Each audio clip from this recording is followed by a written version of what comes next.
Welcome back to another episode of the Relationship School podcast. Hi. Hi. Jayson Gaddis here. And Ellen Bader. That's right. My wife.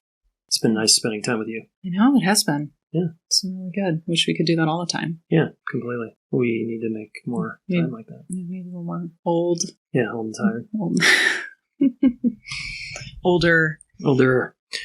Okay, this podcast is all about helping you see yourself more clearly in the context of relationships, so that you can be yourself and get what you want. All right, in this episode, we want to talk about gendered family life. Yeah, something like that. Yeah, the traditional gender roles, I guess, and what's going on there, why they just our questions and curiosities and observations. Yeah, and we have no real hard conclusions here. We just have a lot of questions that we were talking this morning, and I was like, we should just record this because, I think it's important that this is just how Ellen and I operate. Sometimes we just ask questions and we get into these conversations, and where you're trying to understand men. Yes. And I'm not that I can speak for men, but I have a pretty good grasp based on my experience of working with men over the years. Totally. And myself as a man. Yes. And I identify as a man, so that works. It all helps. Yeah. Yeah. Yeah. And do you want to say what you're kind of challenged by men sometimes, I think. Well, I was asking, it started because I was asking you, I don't know if this is where it started, but I remember asking you questions about, I'm like, help me understand what men are thinking here around, like, when it comes to being partners and parents and household and working and parenting and just all that stuff. Like, I had a bunch of questions about it partly because I see a lot of couples in my practice and just couples in the world who still struggle with how to live together in a home and have their lives, work lives, family lives, all of that in a way that feels equitable and good to both of them. Yeah, so that's kind of the issue, right? Is how do we have a fair or equitable or balanced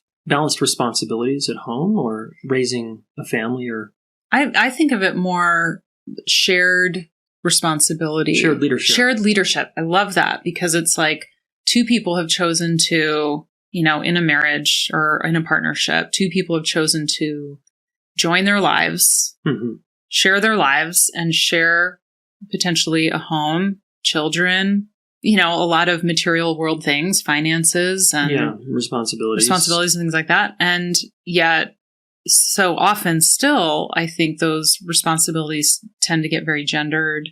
Yeah. People just get in roles, and there is a real struggle to share leadership.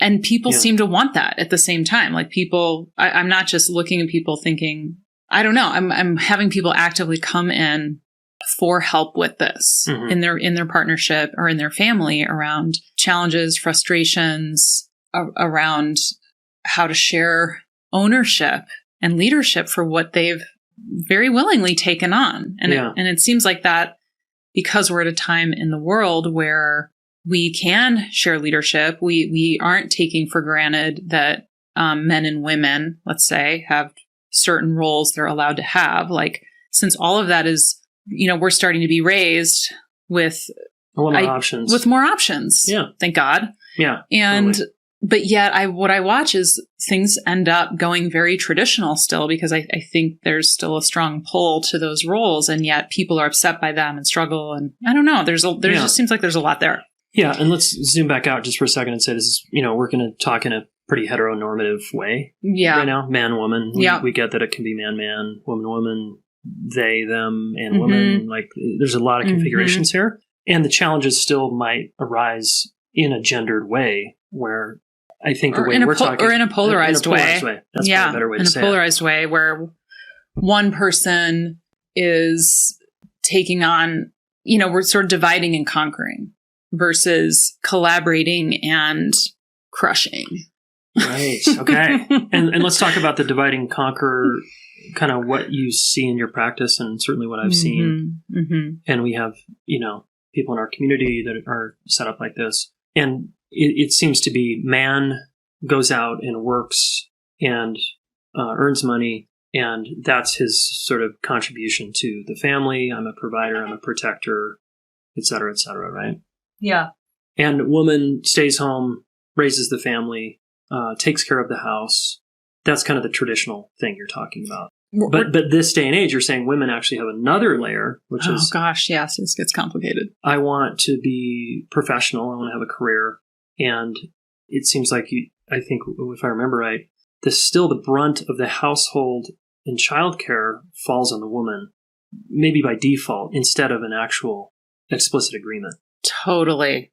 And then that can lead to resentments on both sides. Mm-hmm. Who's doing more? Whose shit is more valuable? Mm-hmm. Whose contribution is more valuable? And there can be this real, like, it seems like people don't feel like it's fair or it's equitous, where like, hey, wait, or feel appreciated. I do see couples where both, like, if we're looking at those traditional gender roles, the man is working and bringing in the finances, the woman is taking care of children, household, the emotional and physical labor of the family. Yeah. Both those people don't feel appreciated for what they contribute. Mm-hmm. And they struggle to come to agreements about how to structure this. Like, neither of them wants to really give up anything, but yet they also don't like how it feels as partners in these roles. But so I see that, and I see that, like, I'm remembering one of the questions I was asking you is like, why would, again, in this heteronormative situation, why would a man who's working and earning money to provide for the family in a financial way, because also see the value of having the other parent be, home, making sure the house, the home, like the hearth of their life is running well, and that the children are cared for and all of that. Like, sometimes those male providers really want their partner, a wife or female partner in the situation, to be home and to, like, quote unquote, not work. Mm-hmm. Although she's working, she's not getting paid. Oh, absolutely. She's working as hard. Fucking hard. Yeah. If not harder, yeah. And is, like, psyched to provide that experience for her. But he himself doesn't want to, like, really participate or help in any way there. Like, he thinks it's important for someone else to do, and actually specifically for her to do. Yeah.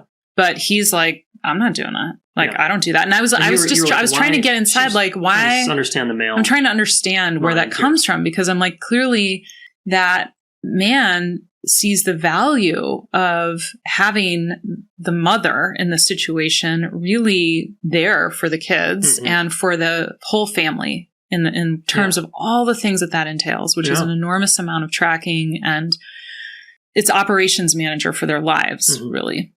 He sees the value of her doing that, but he's like, it doesn't cross his mind to participate, to share, or to be like, wow, that would be cool for me to also participate because this is so important. Yeah. It is so important for a parent to be involved in this way with a family, because it's our family. So, like, I was like, help me understand this guy.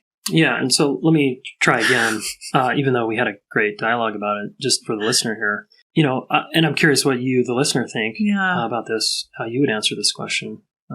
But I was saying, look, there's a couple reasons guys, and we're talking about some men, right? Right. We're generalizing. There are clearly some men who are stoked to be involved at home, share the burden, the load, responsibilities. Be involved in parenting and cooking and laundry and parent decisions, errands. Yeah. House cleaning, you name it. There are a lot of men like that rock that out. And I think those kind of men have great relationships with their kids. I think you do that. Yeah, thanks. I do that. But why do some men not do that? Right. And why is there, like, it's almost like resistance we see and you see sometimes. And, like, I kind of don't want to do that. Like, almost a disinterest / devaluing of that's not as important as what I'm doing. Or there's it more just like, I don't want to do it. Yeah. I don't want to do it. Yeah, but they really want their partner to do it. And I was saying, I think it's due to a couple factors. Okay. Biology and conditioning. And I think it's important to just mention biology. I know this is a loaded topic. I struggle with this. Yeah. But as we were talking about, women have like a biological imperative to, grow a baby in their belly and then give birth and then, raise, or like there's just this imperative, it feels like, right? Breastfeeding, etc. There's things just guys can't do. Yeah. Are we on the same page there? Like a man can't grow a baby in his belly. Yes. A man can't give birth. I understand that. A man can't breastfeed. But I wouldn't, that's not, yes, they have a biological capacity, but I think men also can access a biological imperative to care for their young. Absolutely. Right? Absolutely. So in a heart-centered way, not just I'm going to protect you so that you can care for the kids. Right, but actually be involved and engaged. I actually can form a bond, an attachment bond with my children, and I can care for them. Yes, right? But I think what we were saying is like, since women are the ones, pregnant and birthing and breastfeeding, then that woman is just physically more involved in an infant's care. Yeah. From the beginning. Mm-hmm. And so the role of the other partner, often a man in this position, is to do other things outside of that dyad. Mm-hmm. Okay. So I think that's what we were like, okay, we could agree on, like, there's a setup here where one parent initially starts out as kind of way more in there. Yeah. Yeah. And I'm not an anthropologist, sociologist, historian, but I could take a guess that traditionally men would be out hunting for animals and trying to protect the baby and the partner or the family in just a primal kind of way. Mm-hmm. There's some sort of default, like, that's what I do. I feel helpless here, so I'm going to go do this other thing. I'm going to go get some meat. But why would you feel helpless here? Like, this is where we can start to get into weeds, honey. This is, a modern man. Yeah, let's just talk about modern man have education, choices, insight, like our consciousness has developed, we could argue. We're smarter now. We have evolutionarily. Yeah, you don't have to go hunt for food. We have Instacart. I can just go to the fucking grocery store. We can order groceries. Yeah. But we could say you could argue there's a biological drive in men to, quote, hunt, bring home meat, money, whatever. You could make that argument. And some people do. And I'm saying I think there's validity in that. Okay. I'm not saying that's all that there is. I'm saying in this day and age, what's more prevalent is the conditioning of men just don't do that. I'm a man, so I don't do that. I think it's 90% conditioning. Yeah. And if we look at our fathers and their ineptitude in the kitchen, right? Right. Like my dad still can't cook anything except he can grill, and that's it. And my mom is fine with that, right? Because they've accepted these are our roles. Yes. The divide and conquer. This is, you do this and I do that. My dad doesn't lift a finger in terms of cleaning the house. He'll do the dishes, but that's it. Mm-hmm. Right? They're in a very traditional scene. Mm-hmm. And it's like, why is that? Well, and today, like, as we continue to progress, couples want more shared, men want more involvement with their kids. Mm-hmm. Our dads were and women want to work more. Yeah. And can and are. And yes. So there is this. So back to just this thing that we see is people want more shared leadership and struggle to do it. And there is this. That's kind of your hypothesis here, is that people actually want more shared leadership. Yes. And I also see that I hear the women speaking to this more. Mm-hmm. That the women are like, hey, I want your involvement more this is for childless couples too. Like, people who haven't had kids or don't want kids. I'm still hearing the women come in and feel like they're bearing the burden of the home and also the relationship leadership, emotional labor, maybe their social lives, like just bearing a lot of the responsibility for keeping things outside of the other things outside of work functioning well. And I'm trying to understand why it's hard for men to engage there, because that's what I'm seeing. I'm seeing it hard for them. Right. I'm seeing they say they value these other contributions, but they seem like they can't even pull together to be on board. And then I see women really navigating so much more around work and identity and parenting and just really in these complex and deep questions. And I don't hear men struggling with any of that. Mm-hmm. So I'm like, how behind are people? Or like, what is going on? Or how behind are men? Okay, sure. Yes.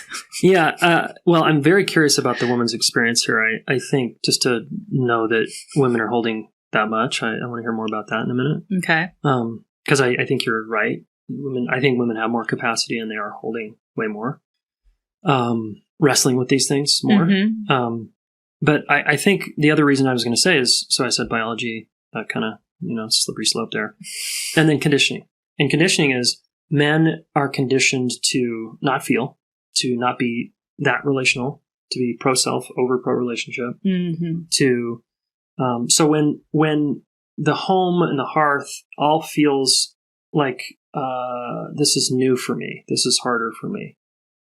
You're emotional. I don't know how to deal with your emotions. My kids are emotional. I don't know how to deal with their tantrums and their tears and a baby crying. And hey, I don't have a boob, so it's not my responsibility. And I don't know. You're better at this here. And it's like this deferring, this constant deferring at you're better than this, which maybe some women buy into. But it's all very uncomfortable for some men, this sort of relational field at home. Mm-hmm. And I think, unfortunately, couples agree and collude into that narrative so that the guy doesn't have to actually grow and get bigger in his capacity to nurture, his capacity to clean up, his capacity to hold a crying baby, his capacity to soothe his partner who's really overwhelmed and struggling with her job and her new babies, and actually get her world around what she's going through. This is all a lot for a guy. And a guy who hasn't worked on himself, it's kind of a blowout. Yeah. And I'm not saying that's it's not an excuse for this guy. Right. Oh, gosh, he's got so many problems. I'm just saying a lot of men in this position are inept when it comes to sort of the relational emotional literacy and just what it takes to actually show up in a family and hold children and hold your partner in all that she's going through emotionally, psychologically, spiritually. A lot of guys just don't have that, and they haven't learned and they haven't built that capacity, and therefore they just defer to their conditioning, and then they hang out with other men who are making disparaging comments, or they just can't wait to get away from the home and go watch the game because the home is so intense. And it's so sad. It's so sad. It's so tragic because there's such a missed opportunity there. Oh my God. And I can appreciate the women in these situations, like what it must feel like to, it kind of feels like you're alone. Alone and overwhelmed. Yeah. And then I think, I can see a lot of different ways that a woman would react in that position, which is she starts to not, she starts not trusting that he can show up or be competent. She starts taking on more. More of the parenting, more of the home, she's just managing it. And then if he comes in with like, hey, why don't we? And she's like, dude, don't even, I got this. Like, you haven't been helpful. Yeah. You're not helpful when you show up. Yeah. So she kind of pushes him away. You don't know what to do. And then anytime he comes in with trying to help, in his maybe innocent, naive way, he has also a trigger here, which is he can't get it right. And that's a lot of male triggers is I'm not getting it right. So if you give me any kind of feedback and says I'm not going to get it right, I'm going to shut down. Now I'm going to push you away. Yeah. And then, I don't want anything to do with this. Like, you fucking raise the kids. Or whatever. You deal with this household. Instead of being like, wait, I want to figure this out. I want to learn this. He could advocate for himself. Totally. And she could be like, hey, I believe in you. I want us to do this together. Like, share this with me. Like, it's going to go better if we're in this together. Like, people just get tired and there's so much going on. They feel like they don't have time or space to even work on that. Yes. Because it kind of all shows up really suddenly, I think. I think it does. Hey, if you want to up-level your life, your relationship life specifically, I want you to consider our Relationship Mastery program. It's 9 months of complete transformation, where you become a better listener, a better communicator, you learn how to have secure relationships, and you get an experiential taste of that. You feel seen and supported and challenged to reach your relationship goals. And really, you become a better communicator. So many people have gone through this course now. And we have a done with you version of it now, which is amazing, where you get assigned a private relationship coach. You get to do live group coaching with me once a month and ask me anything you want. There's office hours where you get to meet with one of our coaches to nerd out on the curriculum. And the community is very strong. And these are people who care a lot about relationships and they want to get what they want to get, which is they want to be in a relationship and not betray themselves, right? They want to get the relationship they want while being true to themselves. That's what most of us want. And this course is the path for you to get that. Here's what one of our participants in the past has said about this course. My name is Kristen. I'm from Portland, Oregon. Over the last 9 months, I've been in the Deeper program. I had decided over a year ago that I wanted to get into relationship coaching. The idea of going into a program where I could learn those skills as an adult and feel motivated by others that were really growing in that area. After 9 months, I feel a difference in my body. I feel lighter and I feel more confident. I just feel freer to be myself. I think that's the hugest one, because in this community at Deeper, I felt seen in some ways for the first time. As a beginning coach and having to market and put myself out there, it's definitely given me more courage to be who I am in front of more people and just take risks in that way. I've tried a lot of things. I've, studied psychology and coaching, and you can learn a lot of things in your head, but in this program I feel like it's structured in a way that you have so much experience with people that it really sinks into your heart and your body, and it's very transformative in a powerful way. All right. Amazing words from one of our heartfelt students here at the Relationship School. If you want to change your life like they did, go to relationshipschool.com/relationship mastery, and we'll see you in there. I want to take a shout out to the sort of, I'm going to call them good men, even though that's sort of kind of puritanical Yeah, what term. does that mean? The good men out there who are doing their best to show up to hold space for their wife or their partner, to be an involved father, to actually get down on their knees and play with blocks with their kids, to, the dads that become coaches of the team, or that are just super involved, outside of their career, and are willing to take days off, time off to actually show up for their family. There's a lot of dads like that. Yeah. And I just want to mention, as you're saying that, I'm like, women are doing that all the time. Totally. No one. I know, isn't that funny? It's like sad. It's like a dad brings his kids to the grocery store and everyone's like, what a good dad. Yeah, he gets the trophy and the wife's been doing that all fucking week long and she gets nothing. She's like, yeah, and I was working and I was, or whatever. Yeah, we've laughed about that. We've laughed about this. Where I'm like, it's like annoying because the dad gets the dad trophy just for like carrying a baby around. Media because he posted a pic of his kids in the pool on a Saturday. And it's like, oh, you're such a good dad. And it's like, dude, no, actually, he's completely emotionally unavailable. We haven't had sex in years. The kids, love that he's there, but as soon as they get upset, I have to. I have to come in and deal, and I get no social media credit for that. There's no selfies of that. I take the kids to the store and no one blinks, but like he does, and everyone's like, "Wow, that's so great." Oh, it's cute to see. So I'm just I actually got a lot of that. Oh my God, I know. Right? When I cruise around Boulder with like our two cute kids in our bike chariot, and it's like, Jason's so... Yeah, wow, he's such a... And I was like, yeah, look at me. Yeah, it's just, that is still so prevalent. And does that just piss women off? Oh my God. Like, it pisses me off. Yeah. It pisses me off because we're so taken for granted. Like, this is where mothers and women, like the amazing capacity we have to show up for our families is like, the society's blind to it, and I feel like men do a little bit and they're like bowed down to, and it's just we have so far to go. Right. And then when a woman is trying to like enroll or enlist more shared leadership, there can be a lot of resistance. And I am just like, why? Low capacity conditioning, lack of desire, which is sad. Yeah. Yeah, it's a bummer. And I think he has no idea, this guy we're talking about, Fred or whatever his name is, has no idea what his partner's going through and no appreciation.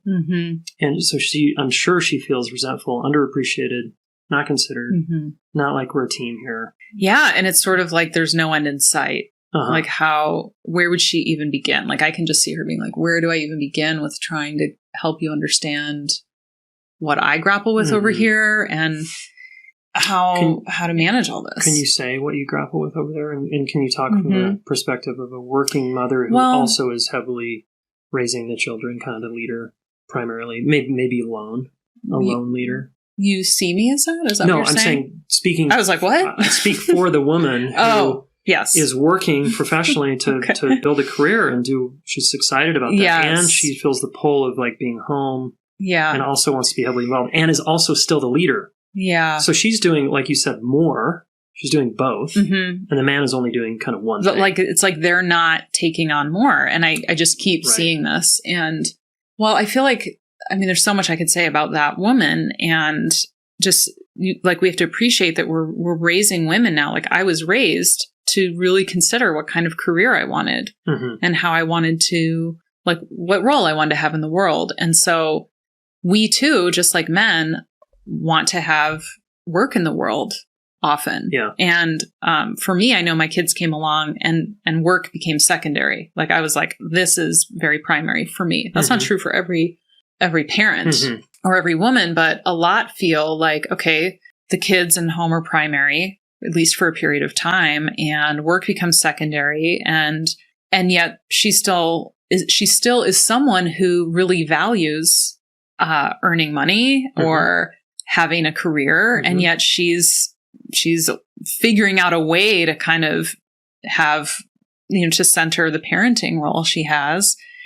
And she's working on that a lot. Like, she's talking about that a lot. She feels like she's holding a lot, even if she continues to work. Right. It's so much. And I never hear men challenged, or I never hear men talking about, wow, it's really challenging me, my role as a dad and my work in the world. And how do I handle both? Like, I'm like, men are not coming to therapy with that struggle or that overwhelm or that kind of burnout in their bodies of trying to keep so much going. And I just continue to see this struggle and the burden of so much on women. Yeah, completely. And I'm like, I don't see, men coming apart the way I see women, like, exhausted and not recovering. And even if they're not working in the world, the raising of children in our society today, and like nuclear families and having to do so much by herself is really, there's a lot of wear and tear to that. Yeah, completely. And so I feel like either way, whether a woman is working outside the home or not, she's still over exerting and overdoing a lot of the time, and not getting enough collaboration and shared responsibility at home. And there's like another adult there that could be doing a lot of this. Yeah. So to share the load. I think I just continue to look around and be like, how is this still happening? Given all of our education, all of our progressiveness, like it still seems like really like we're still crawling out of these old paradigms, and there still isn't, like, women have taken on so much more and men are not stepping in more and offering more, or, I don't know. Okay. This is great. I mean, not a great situation, but a great conversation. I just want to throw something in here. Okay. Because that sounds super hard and, exhausting, overwhelming. And then the feeling of, I imagine in their marriage, often feeling alone. Yeah. Like, I'm on my own here. I mean, there's another adult, like you said, in the house, but he's not useful. Yeah. Oh. And, which is so sad. And then he feels judged and criticized because he can't get it right. Right. But a lot of that's his own baggage, really, that he has to push through. I think it's interesting because you said something when you were growing up, you were taught, like, you said something about, like, I can have a career and do anything. And yeah. Which largely came from feminism, I'm assuming. Yeah, which is so awesome. And Warren Farrell talks about this, how boys growing up don't have any extracurricular kind of empowerment classes or experiences, saying that because there's the assumption is you already have everything you need. You don't have to really, you're a guy, so you just go do whatever you want in life, right? It's almost like this assigned privilege because of the patriarchy and whatever else. This boy has a lot of choice and power and can kind of already do what he wants. But what gets missed is there's no education on this right here for boys. Like we need to be more orienting relational. boys towards relationship. You need to understand the impact of your behavior on other humans. Like that doesn't exist in schools or churches or anything else. So girls are getting all this, like, you can be and do whatever you want, kind of girl power. But like boy power, there's no like relational, emotional intelligence, boy power in that sense. Yeah, they need what girls already maybe have naturally, or is just more, I don't know. Well, oh gosh. Okay, we keep getting into weeds here, but I think because there's like a lot we could unpack there. Help me out. I think that you're speaking to, okay, women have been sort of, given, at least in terms of lip service, a green light to explore any career she wants and do whatever boys and men are doing. And that's like girl empowerment. Yes, stuff. Yeah. I would say there's still a lot of devaluing of the role of nurturing and sort of traditionally assigned feminine roles are still devalued in there. Yeah. And so the whole society is valuing like career and achievement and accomplishment, and the whole society is devaluing relationship. Yeah. And boys, of course, are wrapped up in that. Yes. And devaluing things like nurturing and caring for the development of other humans and the well-being of other humans, which is really a human part of us. Totally. But we so devalue that. And we devalue that, I think, in girls and boys and in everyone. But women are getting this kind of encouragement to go and do these other things. But then they get there. Like, okay, so what happens is a woman gets there and she's like, wait, I have kids. I want a career. Oh, fuck. How am I going to do this? How am I going to juggle both? And that's where I feel like we're all dropped. Yeah. Everybody gets dropped because men haven't been led to value their nurturing side and their emotional side and their relationship side. And so they can't be like, oh, here's where I come in and we do this together. And we both get to explore career and we both get to explore being home and being nurturers. And like, I think more and more people want both. Like, we're humans. We want all these, we want the whole range. Yeah. More and more. Yeah. Okay. But really the responsibility still ends up falling on women because of agreed. So many structural things in our society. So this is just our... Yeah, we're just winging it here. We're winging it. But I appreciate the conversation. Yeah, I feel for... Because we know what's possible, right? We share power. We share leadership. We want other people to experience this. And we're raising kids who are... we have clearly a boy and clearly a girl, but we're not raising them in these gender-conforming ways. We're balancing, like, you can be nurturing, you can be competitive, you can challenge people, you can support people. Our son can babysit, our daughter can play a sport, like whatever. There's a big range of like not getting people in these gender boxes, and it's really cool. It is cool. And we want people to experience what we're experiencing. This huge, like, social activism at home. That's right. Living it at home. And how do we collaborate? Yeah. My gosh. And all the nurturing I've done over the years, I know that's in me, but I had to develop that. Right. What do you mean? To be a dad that's like very nurturing. Right. Because you were saying, why aren't these men? Why are they so resistant? Yeah. No, and I'm saying, no, it's like, it's in us. Yes. It's in you. It's in you. It's in us as humans to care for each other. And I just feel like that's natural to all of us. And of course, some of us might enjoy it more or feel more capable of that, or it feels more natural, whatever, but we all have a capacity and we do it differently. Yeah. You and I. Right. And I think our whole range is really, really helpful to our family. And we have to talk about a lot of things to make sure, because we really want it to feel equitable here. You don't want me walking around feeling like I'm doing too much, or I'm overwhelmed, or have too much responsibility, that's good to hear. You want to weigh in on parenting stuff, of course. Do you feel like I don't totally get, but that I can appreciate what you hold as career, professional woman, and mother?